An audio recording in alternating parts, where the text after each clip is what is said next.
What's up, Lee? Hey, man, don't bring me on right now. I'm tweeting out the link. No, I'm kidding. Oh, okay. How you doing? I'm good, buddy. I'm super good. Good to hear. Glad we continue to confuse you with Liberapay. It's very exciting. Dude, What is that you're drinking? this is a beautiful vegan smoothie that has unsweetened organic almond milk. Way more exciting than cashew milk. Excuse me. That's called almond water because almonds don't have nipples. How do you know that, dude? How do you know almonds don't have nipples? I've done a lot of research on this. There's, there's all these lawsuits where the big ag is trying to force things like almond milk to not use the word milk, or various vegan burgers to not use the word burger. And sometimes they're successful at like legally forcing them to not use these words. But I'm like, bitch, you're called a hamburger. You don't even have ham in you. Who are you to talk about what something can be called? Hot dogs don't have hot or dogs in them. All right. How dare you, bratwurst, take that sort of arrogant, I don't know what worst even means. Yeah, and they're like, these vegan dogs can't call themselves dogs. You don't have dogs in yours either. Shut up. The only thing about that pushback is they might go, okay, well, now we'll put real dog in it. There we go. now with real dog. Yeah. I wouldn't put it behind Oscar Mayer to just at least crunch the numbers. Like there's a PowerPoint presentation out there on the positive, negative aspects of their marketing if they use real dog.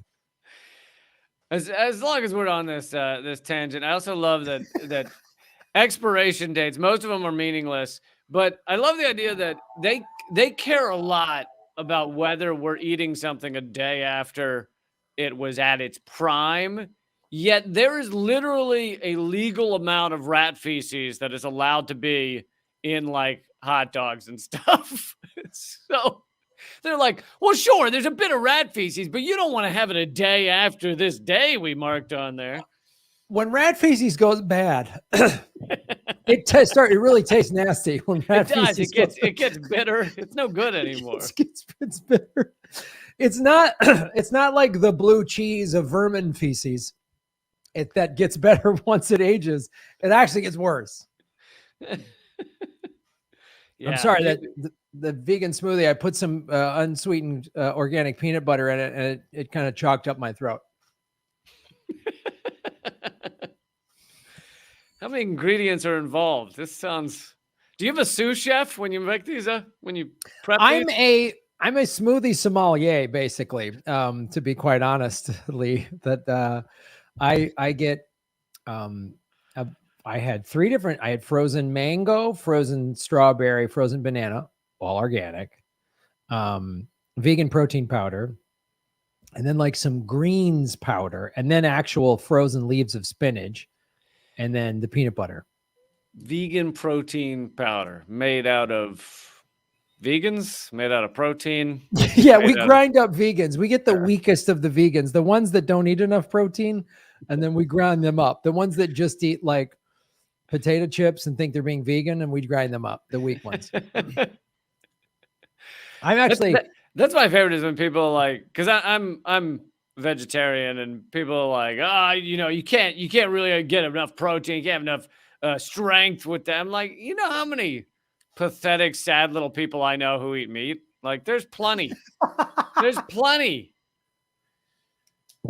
of pathetic, sad little people that eat meat.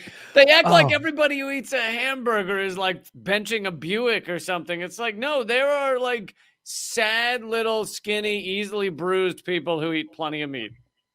And we should go beat them up, I think is what you're saying, right? Well, like we should be vegan and vegetarian bullies and go, well, hey, meat eating nerd, and just shove them to the ground. You look weak.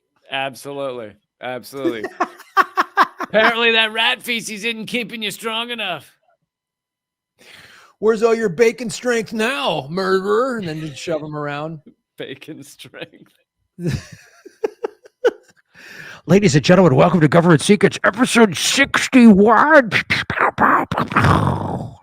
Um, we're 39 weeks away from episode 100. I like this 100 countdown that's going to be ongoing. We got to plan something big for it. I want to give us enough time to have a big Gov't 100 event. What's your view of big? Like if I wear a hat, does that count? There you go. All right, that's the big celebration. Just wear a hat. There you go.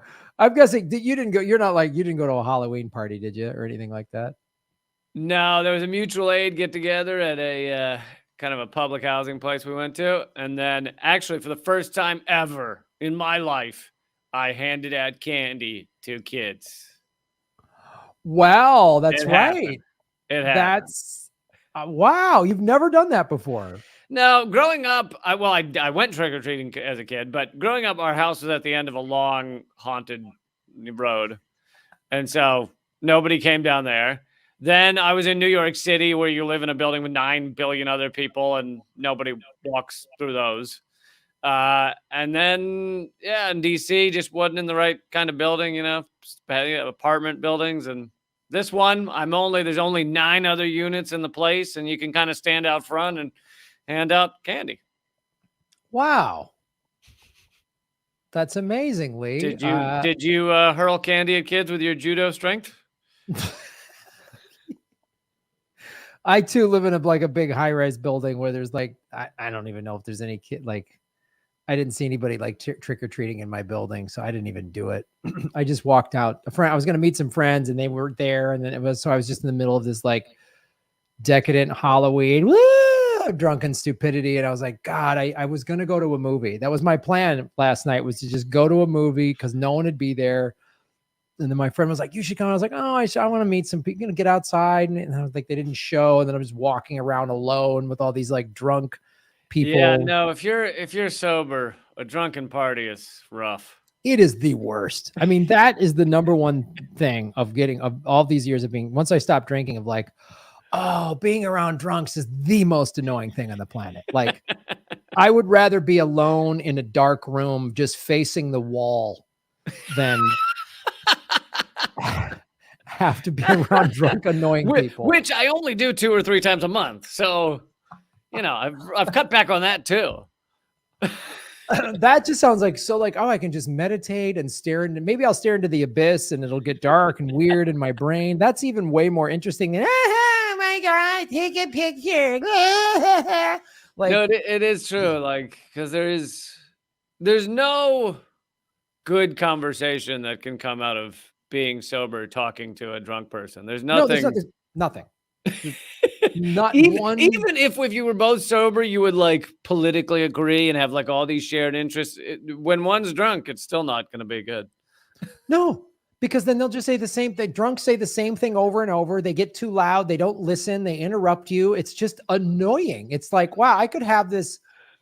This is why I don't hang out and spend time with my family. This is so why would I want to invite this? Just, oh God, just miserable. Should have gone to the movies. I wanted to see Dune. I haven't seen it yet. I want to. So. I did not get the movie experience, but I watched it on my laptop. So you watched Dune on your laptop? Yeah, it's on HBO Max. So that's fascinating to me. I'm such a movie. Sorry, man. It's really, I can't. That's just you're everything I hate about America. That's what you want to say, right? Yeah, it's why go to the Louvre when I can just I can just look at a photo of the Mona Lisa? Why would I want to? All right, can everyone just write it down in their little books that Graham just compared Dune to the Louvre? That's no. In his mind, those are equivalent. No. I compared a theater experience to the Louvre, and I compared Dune to Mona Lisa. That was a bizarre. That's where I overstepped my bounds. I will agree to that. But I think a movie theater is an experience. I didn't say I don't enjoy a nice movie theater. I saw the new James Bond in the theater. Supported my local small theater. Okay. So there you go. God, this is like talking to a drunk. I mean, this is really awful. Graham's gonna turn around and face the wall right now. Be like, this makes me happier.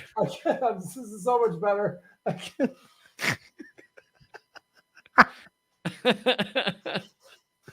Oh, this is like when I go on the road with Ron Placone and he's like, no, I never saw The Deer Hunter. And I'm like, oh my God, Ron. And I just like, I am sorry, Graham. I sullied the Dune. It's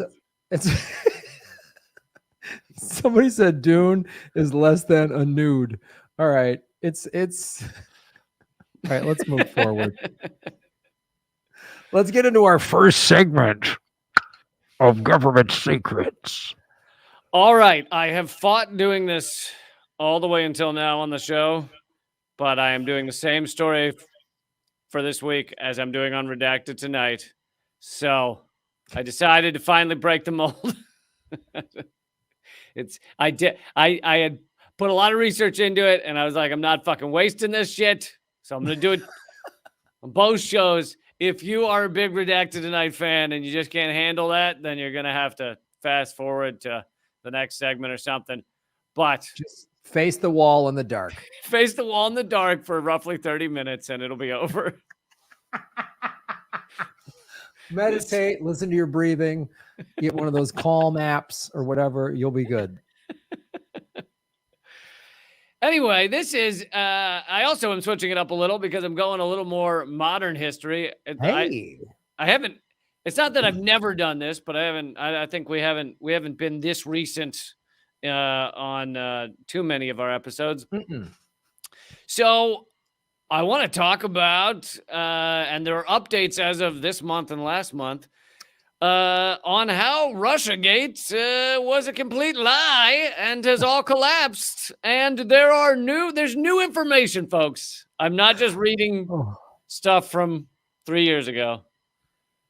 But I think people need to understand. I know people want to move on and from Russiagate, and look, I want to move on too. But you have to understand, this is like a massive crime that was done against the American people and put us closer to nuclear like oblivion. Like we went toe to toe with another nuclear state, accusing them of something that is just completely fabricated by the Clinton campaign and the DNC. Like it also needs to be continued to talk about, and especially since you have new information. Because do you think this is the last one they're going to do? Yeah, I think they're done fabricating bullshit. They learned their lesson. They're like, we're gonna push propaganda to scare the American people one way or the other anymore. We're done doing that. No, it is true that if you learn about this and you don't give up on like learning about it and you really like keep adding new information to it, you can apply that to the next time the next fucking propaganda shit show is rolled out. I mean, it's constant, but it's rarely, the fucking dog and pony shit show that they do, but it's rarely this large. You will see a lot of propaganda that's kind of story by story, but this was a large multi-year, many people involved fucking scam on the American people. Well, and the thing that I would always point out too is the scam extends, and it really shows when we talk about we've talked about this before on this show, and I've talked about this a lot on my show, Political Vigilante, of when we talk about the corporate media, I'm not just talking about like MSNBC's news division. We're talking about Russiagate. Do you think it was a coincidence that that documentary about the Russians cheating, with steroids in the Olympics that came out around the same time? The enemy in Stranger Things was the Russians. In Apollo Creed, the Creed 2, he fights a Russian, like he fights Drago's kid. The Denzel Washington movie, what was it called? Like the fucking Equalizer or whatever, where he literally empties out a like Ace Hardware store, killing Russians with various types of tools like corkscrews and fucking hedge clippers and shit. Yeah. All of a sudden, the bad guy in every movie was Russian. Like all of it, that just happened overnight. And it was like, and because Hollywood, and this is something people might not know, cannot make fun of the Chinese, cannot make China the enemy in a movie, in an action movie, because if they do, China will say, oh, you're not getting access to our 1.5 billion moviegoers now. Yep. Like China in the last 10 years has gone from like 200 movie screens to 5,000 or something like that as their economy has increased and the middle class has increased. Now going to the movies as they want to do. So now you'll notice in movies where the Chinese government is always represented positively. That's when you know it's getting distribution in China. Or like the movie Red Dawn, when they remade the movie Red Dawn, the enemy was China. And then China said, oh, you're not getting distribution. So they went back in post and digitally changed all the flags and the uniforms and insignias to be North Koreans. Yes. Seriously? Dead serious. Oh my God. That's dead serious. So holy shit. The fact that why is Russia the big China literally, and this is what China does quite well, is they flex their financial muscles. They don't want to get into a war with us, but they'll just go, oh, okay, fine. You don't get access to the biggest film market in the world. Yeah. Good luck. Yeah. Yeah, I mean, you're right. Right. The push and the McCarthyism, the push to hate Russia was over multi-platforms, multi-areas, politics, media, Hollywood, news. I mean, it really was impressive. And of course, a certain percentage of that is just idiots jumping on the bandwagon. Oh, Russia rigged the elections. But a large portion of it is people that are not idiots, and they're just like, oh, this is what we're doing now. It's time to do the McCarthyism thing again. Yeah, I mean, we saw it late night talk shows, the jokes in the monologue were Russia this, Russia that, like it just became common. They did the job of what good propaganda is now, and with social media and entertainment media, you can push the narrative out there to get people to just believe it. Oh, Russia hacked the election. Just like the first time I was ever on RT, friends of mine were like, oh, some Hollywood comedian friends were like, well, RT, Graham, that's Russian state-sponsored media. And I was like, yeah. I refuse to go on RT because of that. But I know. I don't blame you. It's bad over there. No, it's amazing. I mean, I could rant about this for an hour and a half. The fucking people that have turned on me, fucking comedians that, act like they're somehow morally above me because they're fucking, Michael Ian Black is doing tours with Meghan McCain and he's the good guy and I'm an asshole. Like it's truly amazing. Wow. What a piece of shit. Yeah. Total piece of shit. Anyway, that aside, pieces of shit aside, no, there'll be lovely pieces of shit in this story. So, what happened recently, which I'll start with that and then I'll back up. What happened recently is that, so there is still an investigation going into Russiagate, but it's an investigation started by Trump into how it was created, who did it, meaning who created this hoax of Russiagate. And there's still a special counsel for the Justice Department named John Durham, who's still investigating because he's not, just because Trump's gone, he's not gone. And he recently indicted Michael Sussman, who is the longtime lawyer for the Clinton campaign, worked with the DNC. And Sussman just recently pleaded not guilty. He's accused of lying to the FBI General Counsel James Baker in 2016. The Justice Department alleges Sussman said he was not working for any client when he tried to bring them information on Trump that turned out to be false. Big surprise. On Trump and Russia connections. He said he was working for no client, but we now have evidence that he was working for the Clinton campaign at the time. So he lied to the FBI. But he's pleading not guilty on that. But let's get into a quick refresher before we go more into that. So the Russiagate scandal was basically three main tent poles. It was basically three scandals crammed into one. One was the Steele dossier, showing, Trump had all these Russian ties and he liked urinating on people in hotel rooms and etc. And the Steele dossier has, I'm not going to spend much time on that, been completely debunked. Even the AP, which is basically a liberal outlet, said, quote, the Steele dossier, once celebrated by liberal Washington, is officially debunked, according to a review by special counsel Robert Mueller. So even Mueller said Steele dossier, fucking garbage.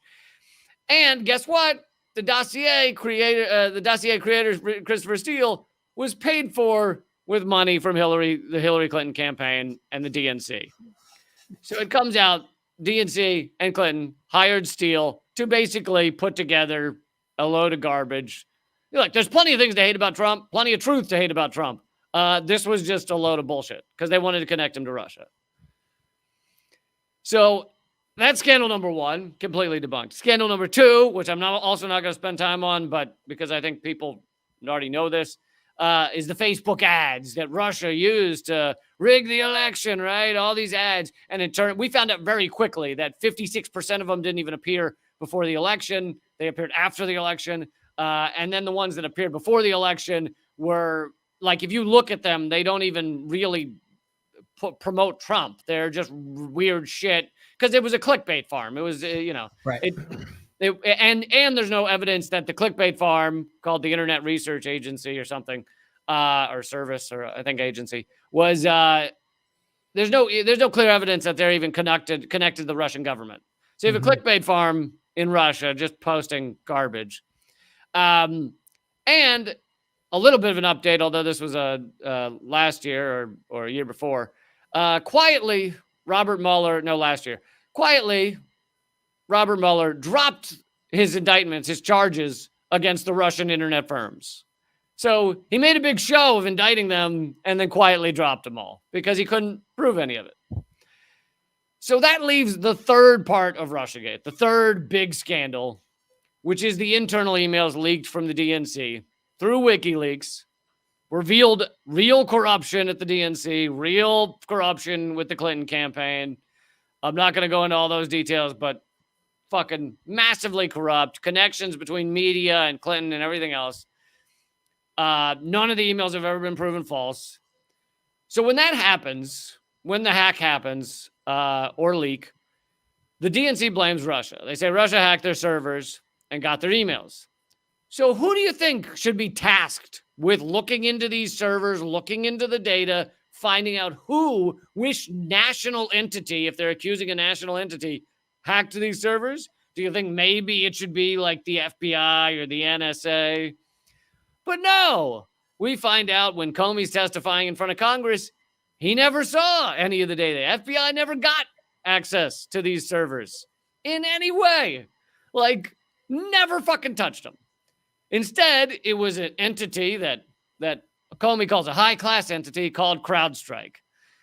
Now, could you imagine on any other crime, like if someone were, instead of a data breach, like if someone was murdered and the FBI was like, all right, we murdered by Russians. Wow, that's crazy. We really need to look into this. Show us the body. And the DNC was like, yeah, no, we just gave it to our friend Earl. He's gonna look over the body.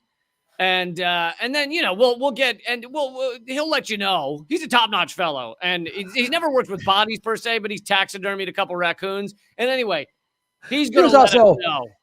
Earl was also security guard at the roller rink. So I think he understands investigative tactics and procedures. He gets it. He's been in law enforcement at the roller rink. So he has a yellow jacket that says security on it. He drives a golf cart. I think he knows what he's doing. Listen, I mean, if you got a golf cart, you pretty much know your shit. They don't just give those away, okay? You think just anyone can drive a Cushman? Yeah. I don't think so. I think just anyone can get a golf cart like that puppy right there. That goes 0 to 60. It hasn't gone 0 to 60, but it does some stuff. So I think it's easy to just turn the key and then hit that pedal and it accelerates. Just anybody can just jump behind that. Sorry, I could do this riff all day. Go back. Listen, I'm not trying to end this riff. All right, I in no way want to get in the way of this. So the DNC servers are hacked. They give them to CrowdStrike, which is a private internet security firm. Now, Graham, I'm gonna step back here and let you take a wild guess on who paid CrowdStrike. I don't know. Maybe the DNC or Hillary or Yeah, both. Yeah, we would accept it both. Yeah, the Clinton Foundation. Somebody really good. It's paid for basically by the DNC and the Clinton campaign because it's their lawyer. I lost the name, but I'll find it later. Anyway, their law firm, including Sussman. Oh, Perkins Coie. So Sussman works for Perkins Coie. Perkins Coie hires CrowdStrike. So basically, it's the DNC and the Clinton campaign hiring CrowdStrike. Which basically, that hiring them and having them say it was Russia, that's the impetus for like so much of this. That's the impetus for like, oh, Russia hacked our election. Is this private entity getting paid millions of dollars to say Russia hacked the election? I mean, you honestly, like, it's too laughable to, I mean, like when this shit first started, you were like people were making fun or being like, I bet it's the Clinton campaign that hired him. Ha ha ha. No, literally. Yeah, that's exactly what happened. This like the Clinton campaign was corrupt, got pointed out to be corrupt by WikiLeaks, and then kept the corruption going to say, oh no, it was Russia. Yeah. And something else I forgot to mention earlier is the Steele dossier. The Christopher Steele was hired by another private firm called Fusion GPS, which was hired by Perkins Coie. So it's kind of it's a little bit like having a front, like a mafia has a front or whatever, or a shell company. You basically, they don't want it to look like the DNC funded these things. So the DNC hires a law firm that hires these places. It's so great. And, I could understand people getting all bent out of shape if there was already like a long history of the Clintons doing this type of corruption. But this was the first time anyone's ever brought up some sort of weird financial. Graham, everybody deserves a second chance. And I don't understand why you won't give the Clintons that second chance. It's my fault. Yeah, I was done with the Clintons when Bill ran for re-election in 96. I voted third party in 96 because I'm like, I'm done. I'm done with this guy. I'm done with everything. Done with all of them. So. Oh, I see. According to you, you can't put a cigar in a couple of people. Jesus. Boy, they have one sex trafficking pedophile at their daughter's wedding, and then everyone's got to judge them. Listen, a guy flies on a sex trafficking jet just a couple of 26 times, and you want to make a thing out of it. It's only a dozen, twice plus two. That's all it is, and you're making it into such a big thing. Like Graham, Bill Clinton is hurting for cash, so he needed to borrow a jet.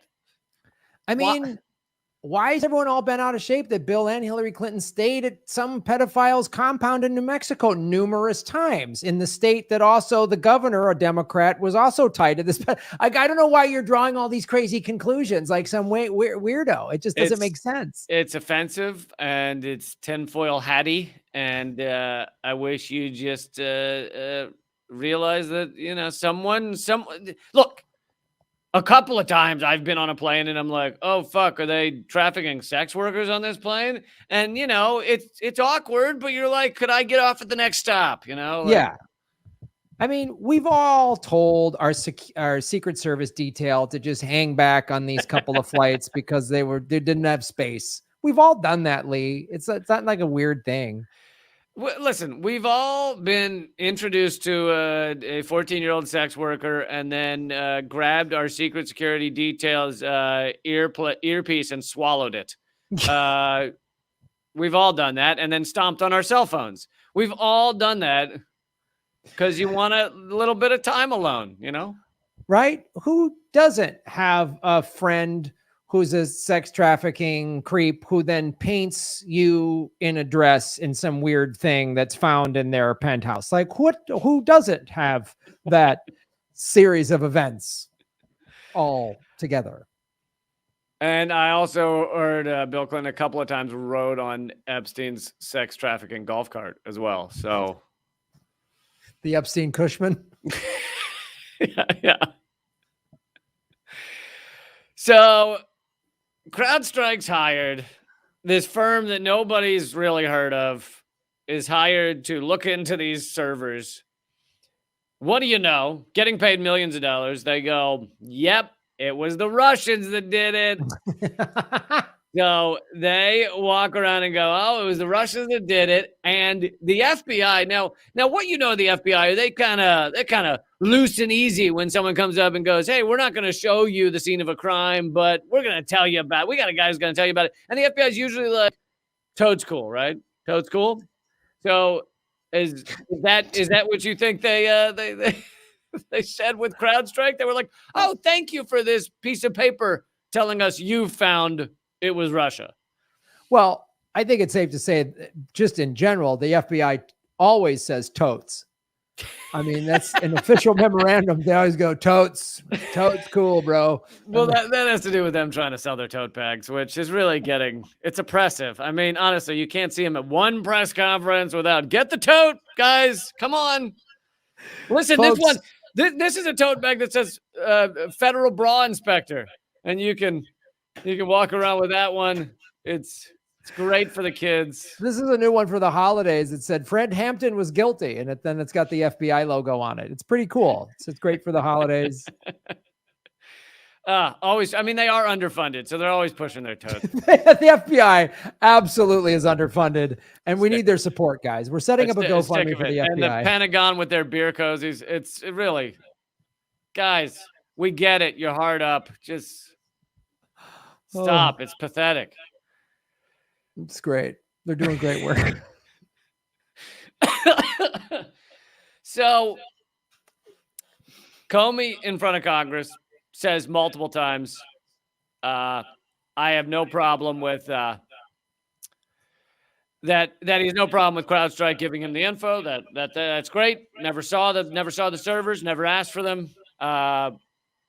Although there is some back and forth where he says they did ask for them and instead we're given CrowdStrike's report, but he's a fan of the report, loves it, thinks it's great.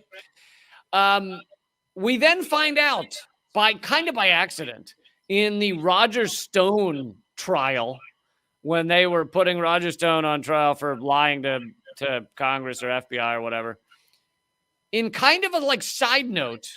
And it was written about by Ray McGovern, former CIA officer. He wrote about it for Consortium News. In kind of like a footnote, Roger Stone his lawyers asked to see the official CrowdStrike report.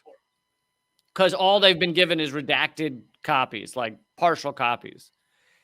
And eventually the government comes back, the FBI comes back and says, that's all we can give you because that's all we ever saw.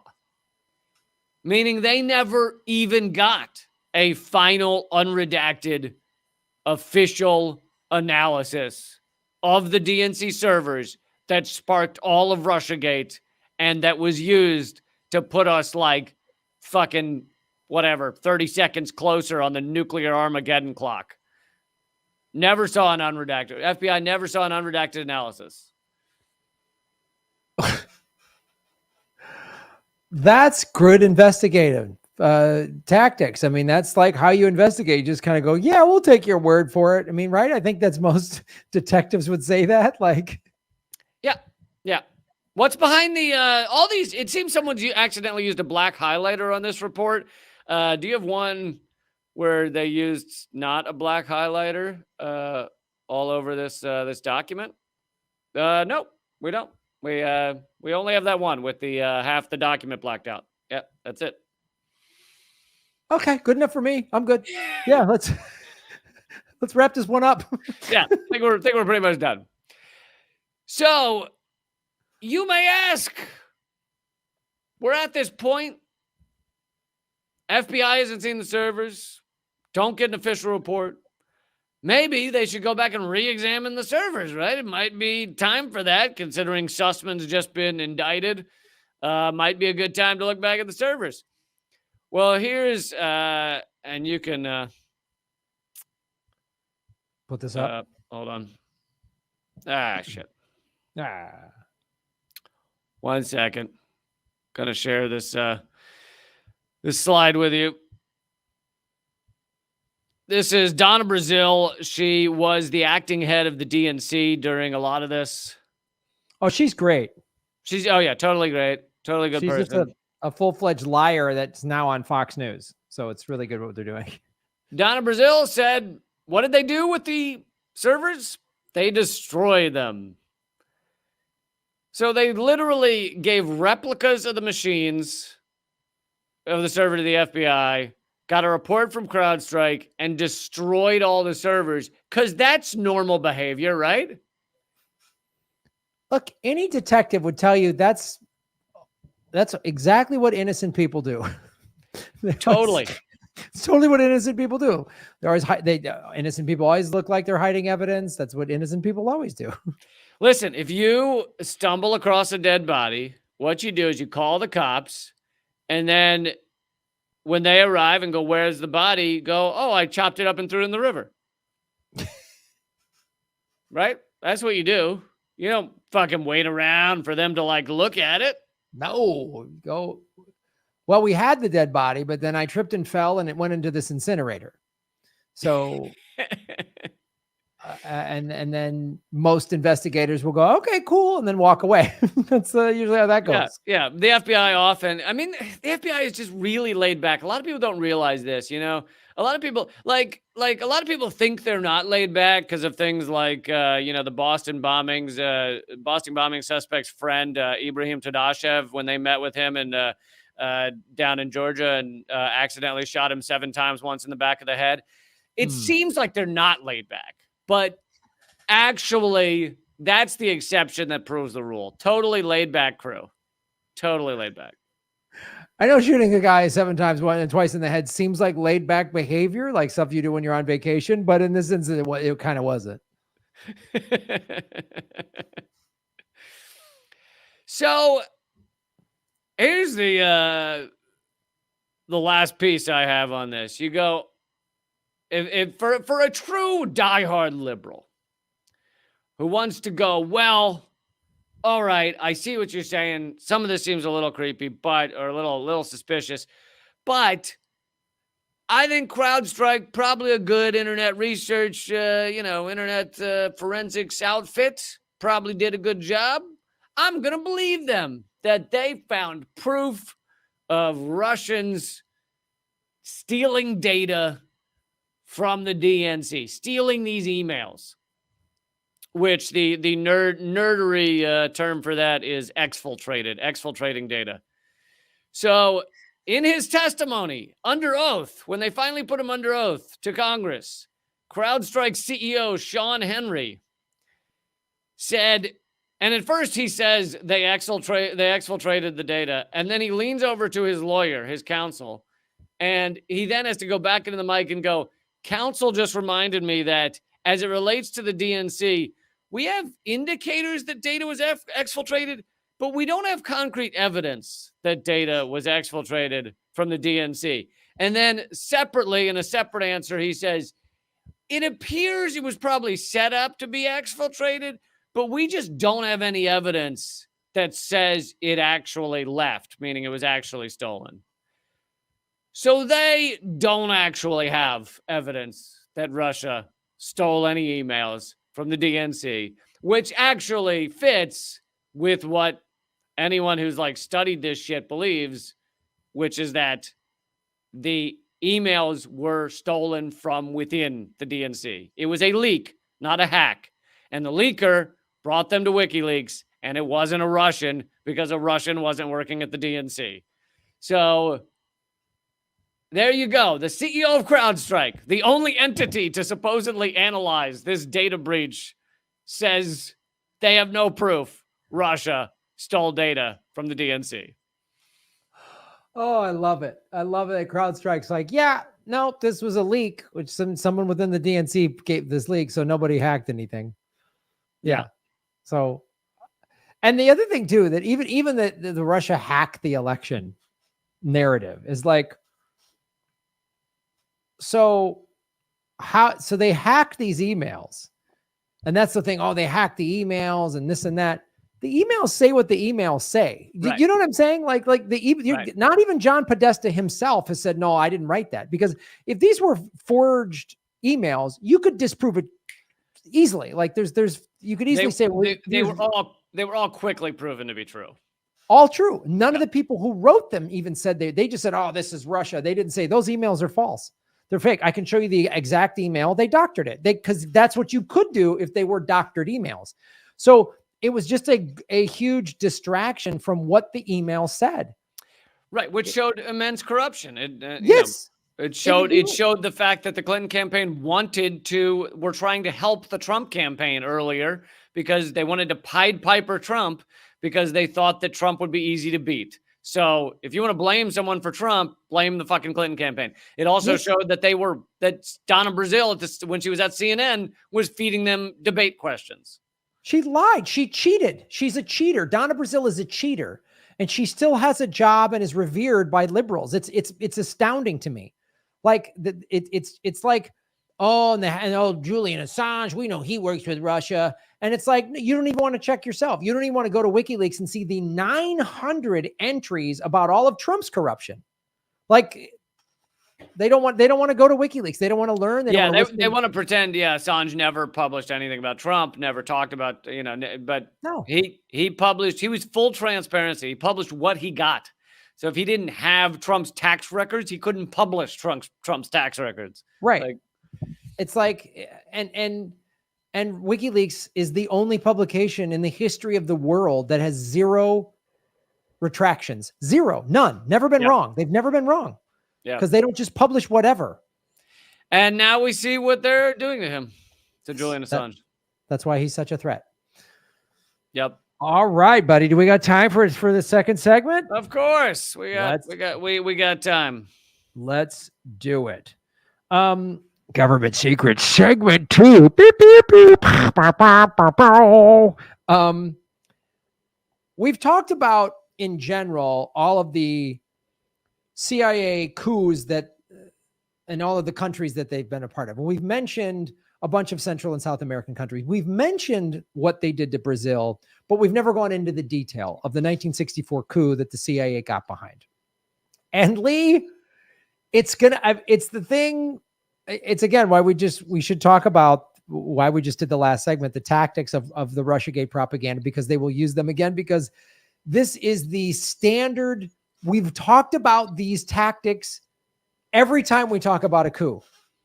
If this is going to be negative towards the CIA, I'm going to put on some earmuffs. All right. I don't want to hear your bad mouthing our patriots, our true patriots, really.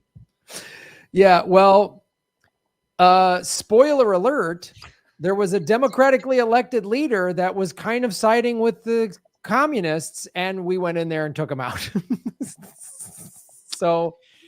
So what was it we didn't like? Was he killing children? Is that what upset us? Or no, it sounds like he just wanted to help out his own citizens and didn't want to. And then this is, boy, we've never heard this storyline before, had we? The right-wing government was going to be helpful to the CIA in America, so we got behind the evil right-wing guy. We love a fascist. Listen, when a fascist will sign a couple of corporate contracts with us, we're all down. Yes. Love a fascist. Love them. And so this is what happened. It's called the Coup of 64, basically. It's what is known. And it's a series that the actual coup was just like a couple of days, March 31st to April 1st, that led to the overthrow of President João Goulart by members of the Brazilian armed forces that were supported by the United States government. But what we really need to do is kind of go into what happened. And I want to go into, and it's again, what happened. So Jânio Quadros resigned on August 25th, 1961. At the time of his resignation, João Goulart was in the People's Republic of China. So this is give a quick backstory. There was a conservative president, and the vice president was João Goulart. So they do it kind of the way America used to do it, where it's the president and vice president are usually from opposing parties. So there's a balance even in power, right? So what happened was as opposed to our system where the VP is just a puppet of the president, or sometimes vice versa. If you have like Dick Cheney. Sure. Yeah. Sometimes the president's puppet of the vice president, but yeah. Yes. There's a lot of hands up asses. We'll just leave it at that. There's a lot of hands up asses. So the Goulart was known as Django, was a member of the Brazilian Labor Party. Boy, we've never heard them be targeted before. Who was a democratically elected vice president in the same election in which the conservative Jânio Quadros from the National Labor Party, which is the conservative party in Brazil, and backed by the National Democratic Union, won the presidency. So so they do it, if I understand correctly, you elect the president and vice president separately. Like they're not on a ticket the way we do. Right. So the president resigned in 1961, the same year of his inauguration, in a clumsy political maneuver to increase his popularity. So and it backfired. They were hoping that the people would rise up, but they hated this guy, right? The majority of the people didn't like him. They liked the guy that was democratically elected vice president that was a pro-labor, right? Okay. They anticipated that the mass demonstrations would demand his return and strengthen his position, but he miscalculated. With the presidency vacant, and according to Brazilian constitution, Quadros should have automatically been replaced by Goulart, the vice president. But since he was on a trip in the People's Republic of China at the time, and although a moderate nationalist, Goulart was accused of being a communist by right-wing militants. So that old trope that we've covered many times. They tried to prevent him. The right-wing militants tried to prevent him from taking office. After lengthy negotiations led by... Can I just clarify something? Only communists are accused of being communists, right? Yeah. We've never incorrectly accused someone of being a communist. That's never happened. That's never. All right. Yeah. Just so because if that went on, that would be fucked up. Yeah, Lee, that would be nuts. It's not like I'm just randomly, totally hypothetical. It's not like they did that in Hollywood and just got rid of a bunch of writers and actors and directors because of just wild witch hunts. It's not like that happened. Yeah, or it's not like they said the same thing about MLK or JFK or RFK or any of the Ks or Malcolm X. Right. Or you or anybody else. It's not like yeah. I'd put myself on that list, maybe a little lower down. Once you get down to like a couple of notches below Carrot Top is on the communist list. Well, you're a threat, Lee. We learned that in the talking to Susie Dawson's WL Dragnet. The Node XL. Yep. You're a threat, as am I. I was in 24 documents. I'm proud of you, Graham. I'm proud of you. Buddy. On one of them, I was 5 and you were 6. So I was like one ahead of you in terms of troublemakers. You motherfucker. What was the topic? It was the top people who have harmed the Beanie Baby brand name. It was actually top people who have harmed John Tesh's career. Yeah, we were like neck and neck, but I just by a couple of points because I drank that vegan smoothie with coconut or cashew milk. That's what gave me the nod. Right. They're like, top 10 obnoxious assholes on the left. And so I got 5 and you got 6. Anyway, back to the good people of Brazil. After lengthy negotiations led mainly by Teresindo Neves, Goulart supporters and the right wing reached an agreement under which the parliamentary system would replace the presidential system in the country. Goulart would continue as the head of state, although weakened, and Neves would be named the prime minister. So this got set up in 1961, right? Before we did the actual coup in 1964. In 1963, however, a referendum reestablished the presidential system with Goulart as president. He took office with full powers. And during his rule, several problems in Brazilian politics became evident, as well as disputes in the context of the Cold War, which helped destabilize the government. Okay, again, now this is through Wikipedia. So, oh Lord, we always reference. I always say when we use Wikipedia just to show that how it says the CIA backed and did a coup, but then there's always like Wikipedia bullshit in there. Yeah. They'll throw a little something here or there. Right. They're like, also dirty Chinamen were there. So and you're like, did you have to have that last sentence? I don't think we needed. Well, here's one of the evils that Goulart proposed. I like when you're reading about a 1961 historic coup, and then there'll just be a sentence that says Juan Guaido is president of Venezuela. And you're like, why is that? Why is that in there? Why Wikipedia? Why? But it's nothing to do with anything. It's just like, just they're talking. And JFK was assassinated by Lee Harvey Oswald with a single bullet. So Goulart made this egregious error. Once he got in 63, when he got given full powers again, he made this egregious error.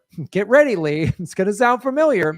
He wanted to socialize the profits of large companies. Oh, well, these people never learn. Ding dong, the witch is dead. The wicked witch. They're coming for you, buddy. They're coming for you. You just put a bullseye on your head. Socialist leaders never fucking learn, man. How many times do we have to kill you for you to realize socialism is not the best system? It's almost like socialism is the best system, but the capitalists keep murdering prominent socialists. Anyway, I don't know. I'm talking crazy again. I don't know what that was. That was some sort of brain fart you just spit out. Yeah, I'm clearly on drugs and a communist. It was labeled as a socialist threat. Boy, does this sound familiar? Does this sound? I feel like I've heard this recently. Have I heard this recently, Lee, or am I just being crazy again? It sounds fairly common. Okay. God, it's almost like they always do the same thing the same way every time, and they've been doing this for decades. Listen, you know how it is when you get a tune in your head and you kind of got to keep humming it and you just can't stop. Well, overthrowing socialist governments is a tune stuck in the CIA's head. It's like catchy. Like, yeah.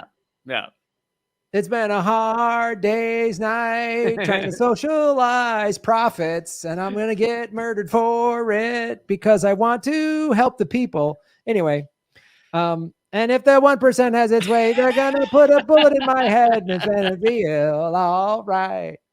Speaking of riffs that should go on, this should go on another 20 minutes, I think. I want to see how many lyrics Graham can come up with. When I'm home,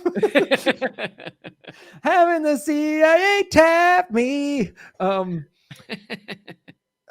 right. So, by the way, Hard Day's Night, great movie. Anyway, so since he was labeled a socialist threat by right-wing sectors of society and the military, which organized major demonstrations against the government in these staged marches, the coup brought. The coup brought to Brazil a military regime politically aligned with the interests of the United States government. It's almost like they're saying big business and the United States government are in line with each other. I mean, I've never heard of such a thing, but I mean, that feels confusing. Those seem like very different entities.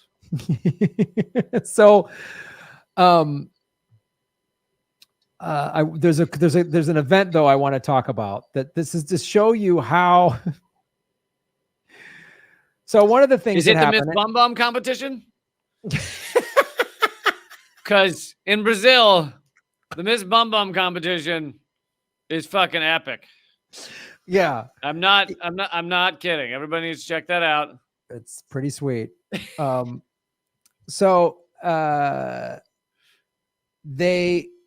Here's what happened. So in 63, after he changed the system back to giving himself full control, he openly criticized the Bay of Pigs invasion by the U.S. and criticized the Cuban regime of Fidel Castro during the Cuban Missile Crisis. So he was kind of fair on that. But this is where, I mean, we've done a lot of stuff in praise of JFK, but this is where JFK did like, we can't have communists in the region. So they sent Bobby Kennedy down there to say, hey man, you need to straighten out and stop talking all this communist stuff. So then within this is pre Bobby Kennedy's awakening. Yes. This is when he was much better. Yeah. He got much better at this. This is after they killed his brother is when he woke up. So this is when he was still. That'll do it. That'll do it. After they, so this is when he was still in his brother's cabinet. He was like attorney general or whatever, and went down there to talk to him.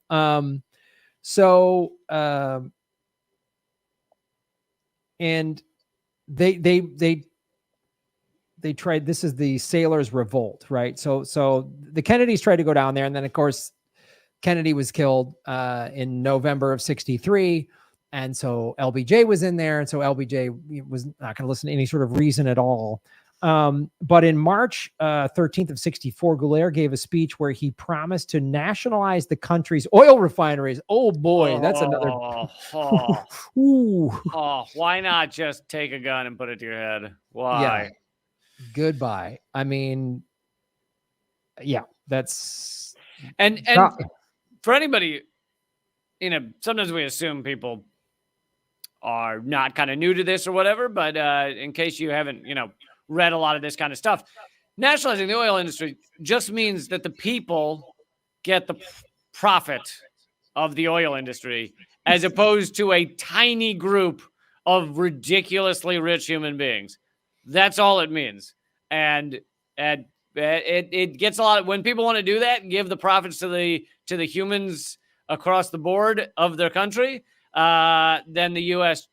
generally tries to kill them. I mean, if you look at Venezuela, for example. Let's start with Iran. I mean, like, we've been doing this.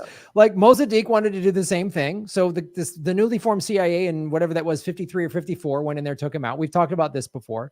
They did this in Venezuela. Anytime a country has the audacity of giving the profits of its own national resources back to its citizens, they get killed for it, because companies seem to know better than what citizens want. Yes, this is why I drive an electric car. So so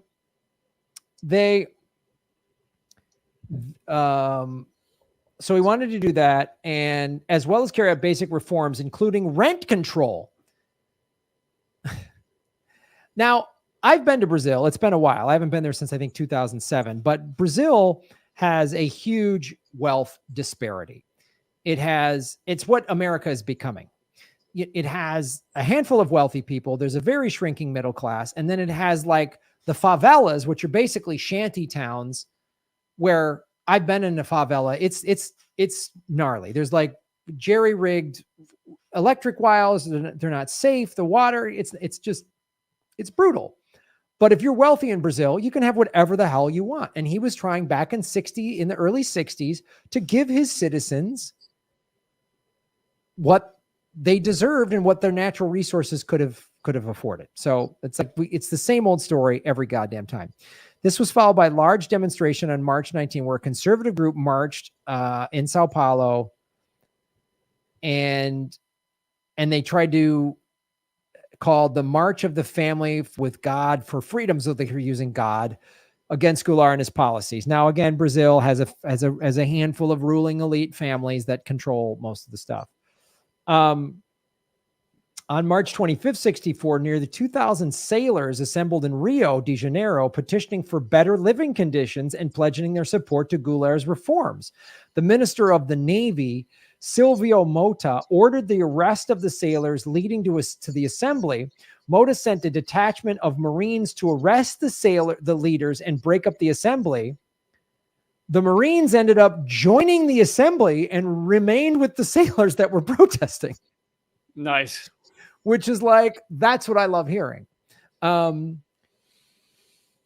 So shortly after the refusal to arrest the leaders, Goulart issued orders prohibiting any invasion of the assembly location. So the headquarters, so basically the military was sort of split. Who was in favor of him, who wasn't. Right. So all of this information was being accumulated first the JFK, the Kennedy administration. So in a private meeting set between JFK and Goodwin and Lincoln Gordon to discuss Goulart's activity in the military and their concern over whether or not he was leading the country towards communism, the discussion concluded that they would... Yeah. Evil, dirty communists doing the samba in Brazil. The discussion concluded that they would support paramilitary forces in opposition to Goulart and that they would send a fellow who was fluent in Portuguese to be their contact within the military. That's when it started in 1962. Is they started going, he's going to be a commie and we're going to put CIA plants in there. So then when all of these events happened, he gained control back in 1964, full control, when he wanted to nationalize the oil and give people rent control. And the military was like, yeah, we want better working conditions. Everybody started to say, we want better working conditions. That's when they took him out. So then in the early hours of March 31st, 1964. You mean took him out to eat like a date, right? Yeah, dancing, and then I think they went somewhere else for dessert. You know what I mean? You ever done like you go to appetizers at one place, and it's like a whole night out. It's a lot of fun. Yeah, someone's leaning towards communism. You want to take them out on a nice night in the town and be like, you don't want to say goodbye to all this, right? Yeah. That's like Fredo and Godfather 2 at that New Year's Eve party in Cuba. I need a real drink, and he's like, "Don't go too far, Fredo. Don't go too far." And then it's just it's dinner, dessert, dancing, and then we accidentally shoot you in the head. Yeah, you get a nice cocktails, and then one between the eyes. Yeah. So they ordered the troops to start moving towards Rio, which is where the capital used to be. Now it's in Brasilia, and the move was not coordinated with the other main generals in the plot, namely this one general Cruel of the Second Army based in Sao Paulo and Castelo Branco, the deposed army chief of the staff. The troop movement took them by surprise, and they felt it was too soon for a successful coup. Less than 2 hours after receiving news of Maduro's march, Cruel was reported saying, "This is nothing more than a military adventure from the barracks," he said in Portuguese, by General Morale, and I will not join it. In the morning, this Castelo Branco would try to stop Maduro's march on Rio de Janeiro. At the same time, news of the march had reached the General Argento Assis Brazil, João Goul's military aide, who felt confident he could put the rebellion down. As the day progressed, minor revolts and military actions ensued, such as Castelo barricades, the military war building, and this other building in Rio. Despite this, the crucial support needed for the coup, that of General Second Army, had not been implemented. At around 10 p.m., the General Cruel called João Goulart. In the call, Cruel asked the president to break with the left wing by sacking his Minister of Justice and Chief of Staff and outlaw the Commando, the Workers' General Command, a major workers' organization. So outlaw workers' organization. So at the 11th hour, they were giving him a chance to just get rid of the labor unions and we'll let you stay. Right. Goulart replied that doing so would be humiliating defeat for him, making him a decorative president. They're like, exactly.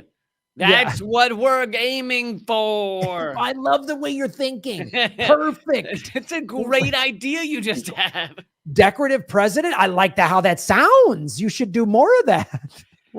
In fact, we'll let you be in charge of all the decorations in the palace. You can be the president of decorative things. Look at the Queen of England. She just prances around and has no power. Yeah. You get to do that. She's having a blast. You get to walk little dogs. Guys in weird hats salute you. It's great. Yeah, it's great. Goulart told Cruel, General, I don't abandon my friends, would rather stick with my grassroots. You should stick to your convictions. Put your troops out there in the street and betray me publicly. Pretty bold. Wow. After the 10 p.m., that was the 10 o'clock call, Cruel, this general, called Goulart 2 more times, repeating his demands and receiving the same answer. Gollar's attempt to revoke the generals was disastrous. 2 of his 3 military chiefs of staff were out of action for various reasons. His military aide was a newly promoted brigadier general, General Assis Brazil. His greatest base of military support was located in his native southern Brazil. His reaction consisted of shifting a general so anyway, he's just shifting all these guys around. Yeah. On April 1st, he left Rio to go to the capital in Brasilia in an attempt to stop the coup. He arrived at 4:30. Reservists were called up earlier in the day by the local commander and were brought to the anti-aircraft headquarters in Brasilia to try to protect him. It was believed that their defense would only be able to deter the overthrow by about a day. At the time, General Cruel and the Second Army began to march towards the area between Sao Paulo and Rio in the southeast. Only the First Army, commanded by General and based in Rio, had not enlisted in the coup. So basically, by the end of the day, a telegram from the CIA on April 2nd states that the National Council of Government on April 1st approved a resolution to receive Goulart as president unless he had resigned before leaving Brazil. The telegram also reports that President Goulart had fled Brazil to Uruguay. So this is what the CIA, this is what I love about the CIA. 7 people died during the events of April 1st, casualties, and then the Goulart left. So the CIA basically said, oh, he will be received as president unless he had resigned before leaving Brazil. So they made him resign. Yeah. The CIA basically forced him to resign. The CIA got the Brazilian Congress to say, get him out of there, and then all will be restored. So this is one of the tactics the CIA likes to do, is help create chaos. So there's soldiers in the streets. Some of the generals are on his side, some aren't, fighting craziness. And then the CIA comes in and goes, just have the guy step down and we'll just get back to order. Everything will be fine. Yeah. Well, listen, we're going to make it all right. If you just get rid of that guy, it'll be fine. Everything's fine. Things just got out of control. We don't know what happened, but let's just kind of iron this out and we'll sort it out later. And it's like, no, you guys. In fact, we have a guy standing here who's going to take over, and he's a really, really great dude. Don't mind the Hitler mustache. We've tried to talk him out of that, but he's great. He's just going to treat you people really well. Yeah. And we also threatened sanctions too. Part of what led up to this was we said, you better play ball with us or you're going to lose financial support. That old American gem that we like to play with countries. And nowadays, I don't know when the IMF and World Bank started, but nowadays we have the IMF and World Bank so that we can be like, it's not the United States, it's the World Bank. What could we do? They said you can't socialize things. Our hands are tied. Yeah. And so the aftermath of this was then a military dictatorship took over. A brutal military dictatorship, and they were in power for 21 years until 1985. So that's what Brazil was like in the 60s. And now we've done it again with Bolsonaro. We're not the ones who did it, but we certainly supported, fake charges being brought against Lula, and Wall Street Journal and other media outlets endorsed Bolsonaro before he won. So we did our part. I'm sure there's documents and evidence out there. When will we see it? Who knows? That will verify the CIA's involvement in deposing Lula, putting him in jail. Or even just advising, if they just sat down with someone in the Bolsonaro, or not even Bolsonaro, just the ruling elite who wanted to get Lula out, sat down with them and said, here's a game plan, Yeah, at the very least, they went, this is how you get Lula out, And again, and if you play ball with this game plan, the money keeps coming. I mean, that's another way. And you know, the Biden administration just said recently that one of their fears of Bitcoin is it will undermine the United States' ability to put sanctions on countries. Oh, good. Yeah. Yeah. Well, no, that's how it's being used already, is to somewhat get around sanctions. I mean, not well enough, but yeah. Which is why when El Salvador went to making Bitcoin its main currency over the summer, and in a month that since September 1st, right? They said it's starting now. So they announced it in, I think, June, and they said September 1st, every merchant has to start accepting this by September 1st. From September 1st to October 1st, 50% of the country got crypto wallets. An amazing amount of time for half of the country to just get on board with it immediately. It's not like rolling out, taking only 10%. Yeah. So I think, again, this is my little Bitcoin soapbox. I think when El Salvador does this, and other Central and South American countries are starting to realize this, and you're going to have somebody like Venezuela, who's been a target of United States sanctions, is going to come in and they're going to all start going to cryptocurrency to circumvent this crap. And the more countries that do it, the more power they're going to have. And America is not going to be able to do anything about it, because we basically got a guy who wanted to socialize the oil and give people rent control in Brazil. We got him. The CIA ruined another country, and now they have this right-wing asshole Bolsonaro who literally said, let's just do herd immunity. A year ago, he was like, well, everyone's got to die of something. He was literally just like, let's just kill off a certain percentage of the population with COVID. He's a right-wing asshole. Well, and yeah, I mean, he's truly fascist. What did he do? He saluted or gave an honor or something to the torturer that had tortured Dilma Rousseff's father, or maybe tortured her or something. Like, he said that indigenous should be executed. He said certain women should be raped. Like, he is truly the bottom of the barrel piece of shit. He is a piece of shit. I did a story on, he just set indigenous land in the Amazon on fire. Just like he's letting them just deforest and letting the cattle ranchers get in there and just cut it all down. And it's just unbelievable what he's doing. He's awful. And so we helped to contribute to that again. But Brazil still a wonderful place. And I think you should show the slide that I have from Wikipedia. Again, this is Wikipedia. The Miss Bum Bum competition. People really need to learn about this. They need to know more about it. I think we need to support it.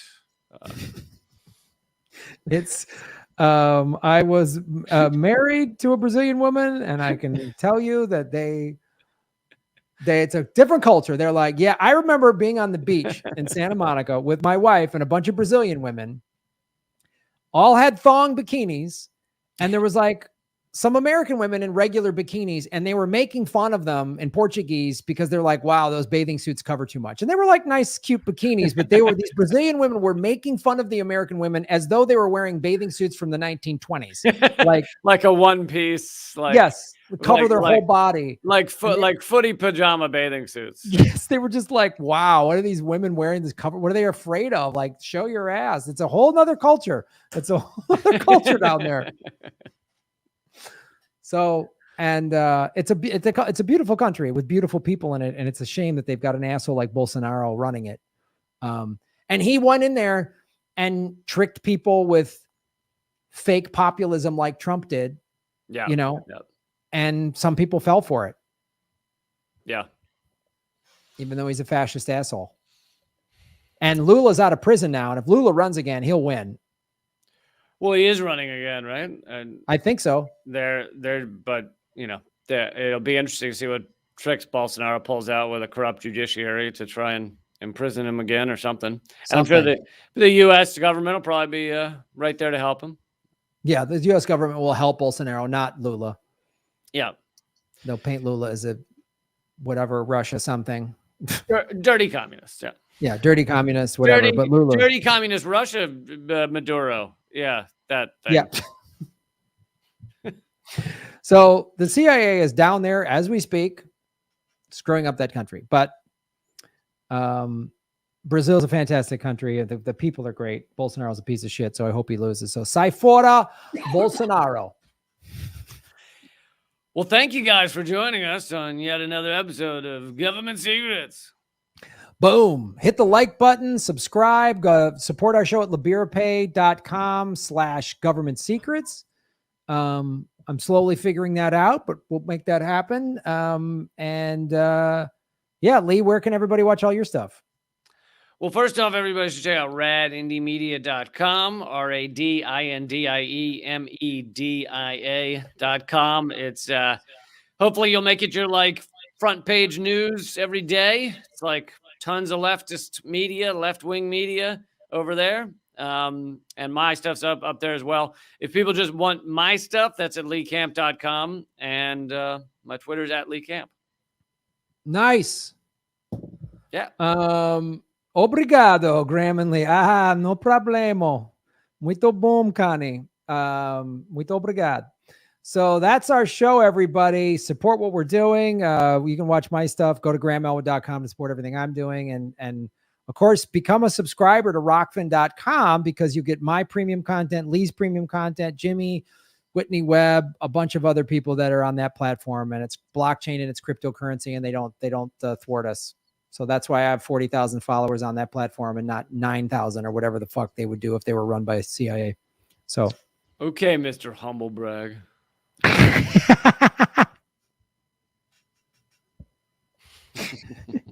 So, yes, I'm the #1 best person on Rockfin of all time ever. So just check that out. Go over to Rockfin and check out Lee Camp. The GOAT of Rockfin.